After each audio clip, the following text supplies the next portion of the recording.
But like I said, I need to keep myself entertained. Awesome.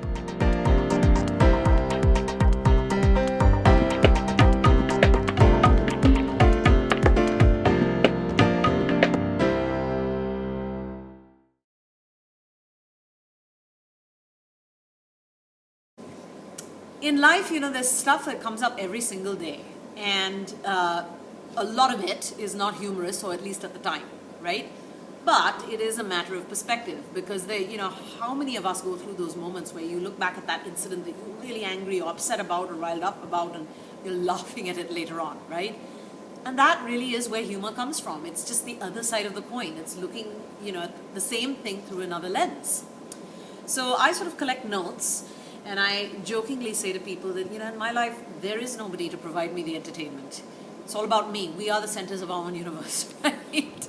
I rely on myself to keep myself entertained, So that's why I decided to sort of take the humorous view on life. I mean, these are situations in my book that sort of come up, not just in my life, in your life, in everybody's life. It's pretty normal daily stuff, but it's funny, or it can be looked at from a funny lens, because that's all you need to do. I come from a very Thet Punjabi family, a very strong Punjabi family, as Punjabi as you can get. Of course, I was born and grew up in Bombay, so as far as Punjab is concerned, I'm an outcast, I think.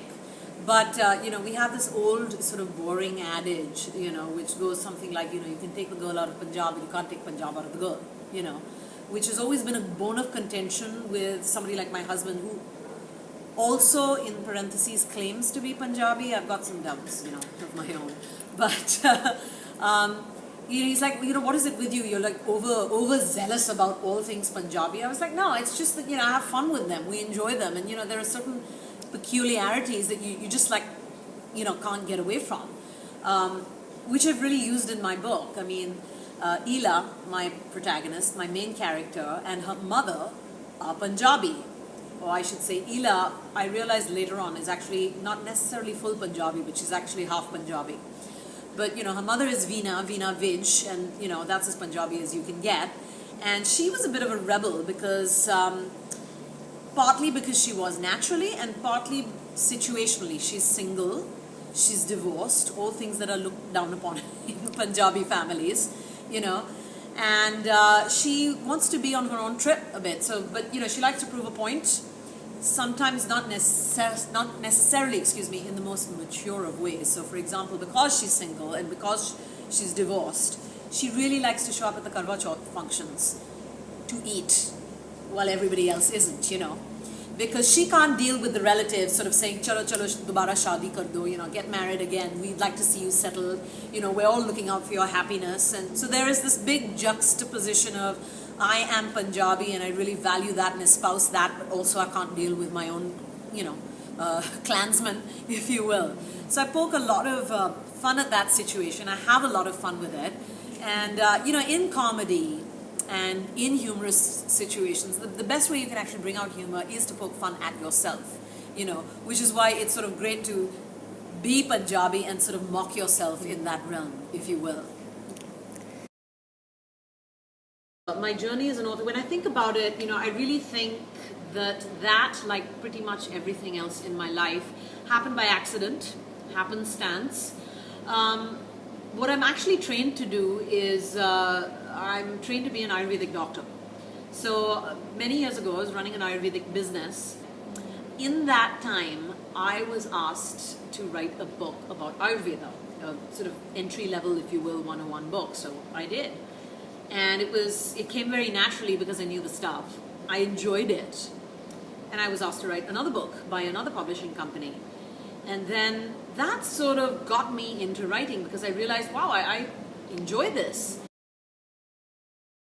And then to sort of let loose on the side, I would write stories about my dysfunctional nuclear family in the South China Morning Post's family section called Family Post, which was a tabloid they had at the time. And those were a lot of fun because they were first person, and it was just like complete sort of unleashing the angst about sort of the daily affairs at home, trying to raise third culture kids or whatever, arguing with, dad about other stuff.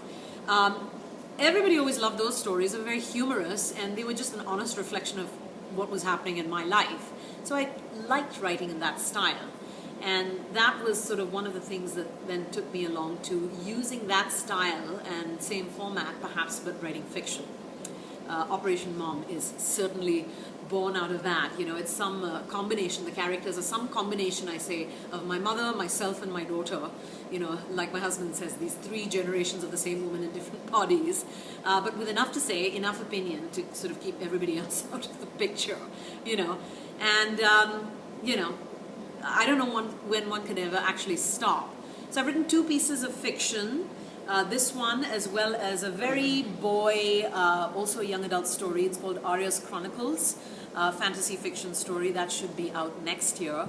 And then back to non-fiction, I have a finance book coming out later this year, in the Sera Diwali time frame, which is an Indian woman's guide to personal finance and investing. So we got a lot of different genres there, but like I said, I need to keep myself entertained. Awesome.